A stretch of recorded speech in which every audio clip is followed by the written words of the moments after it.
நம்ம இந்தியன்ஸ் வந்து அட்வான்ஸ் புத்திசாலிகள். ஏன்னா எல்லாத்துலயும் ஷார்ட்கட் வேணும். ஆன்மீகத்துல ஷார்ட்கட் வேணும்.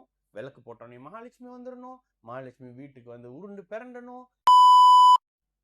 வணக்கம், நான் உங்கள் கிப்ரோஸ். நமக்கு எண்கணி ஞானத்தையும் வேத ஜோதிட ஞானத்தையும் ஆன்மீக ஞானத்தை வழங்கிய அனைத்து குருமார்களுக்கும் நன்றி. அதே வேளையில் இது ஒரு ஜோதிட விளக்கு வீடியோ விருப்பம் உள்ளவர்கள் தொடர்ந்து பார்க்கலாம். நமது விக்கிப்ரோஸ் அஸ்ட்ராலஜி சோஷியல் மீடியாவை ஃபாலோ பண்ணியிருக்கக்கூடிய அனைத்து தோழிகளுக்கும் நமது நன்றிகள். ஒரு கேள்வி கேட்டிருக்காங்க, இந்த சனி பத்தி பேசியிருப்போம். Okay, good explanation brother. Who really can control Shani Bhagavan? ஐயா, ஒருத்தர் உங்களை சரியான வாழ்க்கை வாழுங்க, நேர்மையான வாழ்க்கை வாழுங்க, நல்ல கருமத்தை சேர்த்துக்கிட்டு இறைவனோட போய் கலந்துக்குங்க அப்படின்னு சொல்றதுக்கு ஒருத்தர் இருந்தா அவர் வாயை எப்படி அடைக்கலாம்னு ஏன் தேடுறீங்க? ஏன் சனி பகவானை கண்ட்ரோல் பண்ணணும்? இப்போ ஒரு ஒரு ஒரு திருடன் இருக்கிறான். போலீஸ் வந்து திருடனை பிடிக்கிறாங்க.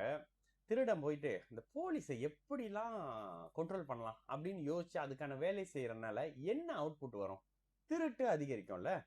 இப்ப இந்த சனி பகவானை கண்ட்ரோல் பண்றேன், சனி பகவானுக்கு விளக்கு போடுறேன், நீங்க என்னத்தை வேணாலும் குட்டிக்காரன் அடிங்க, ஆனா சனி பகவான் யாராலுமே கண்ட்ரோல் பண்ண முடியாத ஒரு பிளானட். அதனாலதான் அவரு கர்மாவுடைய பிளானட்னு சொல்லப்பட்டுச்சு.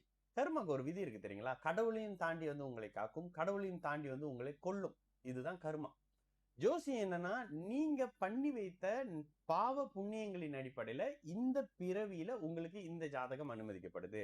இது கேட்டா சொல்லுவாங்க, போன ஜென்மத்துல அப்படி இருந்ததுன்னா இந்த ஜென்மத்துல இப்படி இருக்கும், அப்படி இருக்கும், ஆப்போசிட்டா இருக்கும்ன்ற மாதிரி. ஆனா உண்மையான ஜோசியம் என்ன சொல்லுதுன்னா, நம்மளை சுத்தி சுத்தி ஒரு 30-50 பேர் தான் நமக்கு தெரியும்.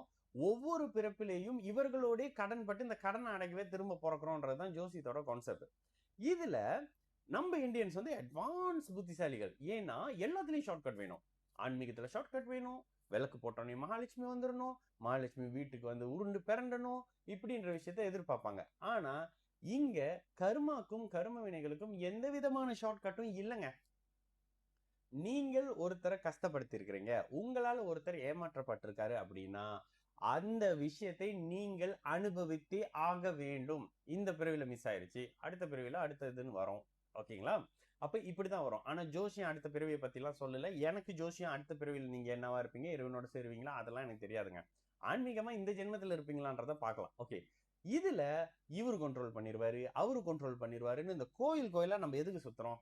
நம்ம மனசை ஆறுதல் பண்ணிக்கத்தான். சாமி கிட்ட சொல்லிட்டோம். உங்களுக்கு தெரியுங்களா, ஹாஸ்பிட்டல்ல டெய்லி எத்தனை இறப்பு நடக்கும்? அத்தனை இறப்புக்காரங்களும் அப்பா இவங்க இறந்து போயிட்டோம் அப்படின்னு நினைப்பாங்களா? கடவுளே எப்படியாவது இந்த இறப்பை காப்பாத்திடுன்னு நினைப்பாங்களா? இவரோட உயிரை காப்பாத்திடுன்னு தான் நினைப்போம். ஆனா எது கடவுளோட கையும் கட்டி போட்டு அந்த இடத்துல மரணத்தை செய்யுது? அந்த ஜாதகருடைய கர்மா இல்ல, அந்த ஜாதகருடைய லக்னாதிபதி இல்ல, அந்த ஜாதகருடைய 8ஆம் அதிபதி ஆயுளை கொடுக்கக்கூடியவர் இல்ல, அந்த ஜாதகருடைய ஆயுள் காரகன் இல்ல. அப்போ இந்த மாதிரியான அமைப்புகள் முழுக்க முழுக்க முழுக்க முழுக்க விதிக்குள்ளதான் இருக்கு.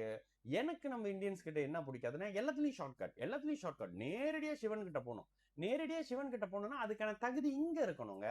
நம்ம கொண்டுட்டு போற கையில கொண்டு போற பொருளையோ எடுத்து போய் செலவு பண்ற பூஜையிலயோ யாகத்திலயோ இல்ல. இது நம்ம சாஸ்திரமே சொல்லிருது.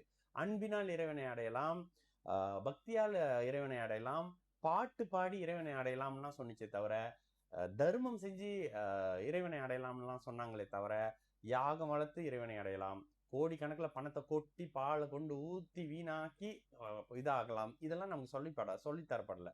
இது வேற ஒரு கைண்ட் ஆஃப் அறிவியல். அது ஆக்சுவலி அந்த கருங்கல்லுக்கு இந்த மாதிரியான பால் தேன் இதெல்லாம் போட்டு கிளீன்சிங் பண்ணும்போது அந்த வைப்ரேஷன் வேற மாதிரி இருக்கும்ன்றது இதுவே நமக்கு புரியாது. ஓகேங்களா? அப்போ அவரு கண்ட்ரோல் பண்ணோம், இவரை கண்ட்ரோல் பண்ணோம்னு கேட்கிறப்பெல்லாம் எனக்கு சிரிப்பு வரும். ஆக்சுவலி இதை பார்த்தா எனக்கு சிரிப்பு தான் வருது. ஏன் சனி பகவானை கண்ட்ரோல் பண்ணணும்? இப்போ கண்ட்ரோல் பண்ணோன்னே என்ன நடந்துரும்? எல்லாரும் உலகத்துல சனி பகவானை கண்ட்ரோல் பண்ணா சனி பகவான் காணா போயிடுவாரா? இல்ல சனி பகவானை தூக்கில போட்டுருவாங்களா? கேள்வியே சரியாக இல்லாத கேள்வி. சரிங்களா? எந்த பிளானட்டையும் எந்த கடவுளாலையும் எந்த கர்மாவையும் எந்த மதத்து கடவுளாலையும் காப்பாற்றவே முடியாது. விதிக்கு உட்பட்டவன் இறைவன் அப்படின்றது இது புரிஞ்சதுன்னா என்கிட்ட சில கேள்வி கேட்க மாட்டீங்க. ஆனா என்கிட்ட ஜாதகம் பார்க்க வர்றவங்க எல்லாம் தெளிவா இருக்கிறீங்க. இறைவன் என்னங்க விதிக்கு உட்பட்டவன்? காலையில சூரியன் வரணுங்க, ஈவினிங் சூரியன் மறையணும். நம்ம இருக்கிற இடத்துல சில நாட்டுல வந்து 24 மணி நேரமும் சூரியன் இருக்கும், அது அவங்களுக்கான விதி. 6 மாசத்துக்கு சூரியன் இருக்கும், 3 மாசத்துக்கு நான் ஸ்டாப்பா டே அண்ட் நைட் வந்து இதுதான் சூரியன் தான் இருக்கும், நைட்டே இல்லாம இருக்கும். அது அவங்க நாட்டுக்கு கொடுக்கப்பட்ட விதி. அப்போ இந்த விதியை இல்லைங்க எனக்கு வந்து முடியாது, 12 ஹவர் தான் சன்லைட் வரணும், மிச்சம் எனக்கு இருட்டா இருக்கணும்னா நீங்க வேணா இருட்டு ரூமுக்குள்ள இருந்துக்கலாம், சூரியனை போய் போத்தி மறைக்க முடியாது. நீங்க என்ன கேக்குறீங்க? இல்லங்க எனக்கு ரொம்ப இந்த மாதிரி 24 ஹவர் வெளிச்சமா இருந்தா கஷ்டம், சூரியனை எப்படியாவது மறைச்சு வச்சிட முடியுமான்னு கேக்குறீங்க. இதுதான் நீங்க கேட்ட கேள்விக்கான பதில். சரிங்களா? நான் உங்கள் விக்கி ப்ரோஸ். நல்லது நடக்கும். எல்லோரும் நல்லா இருப்போம். வணக்கம்.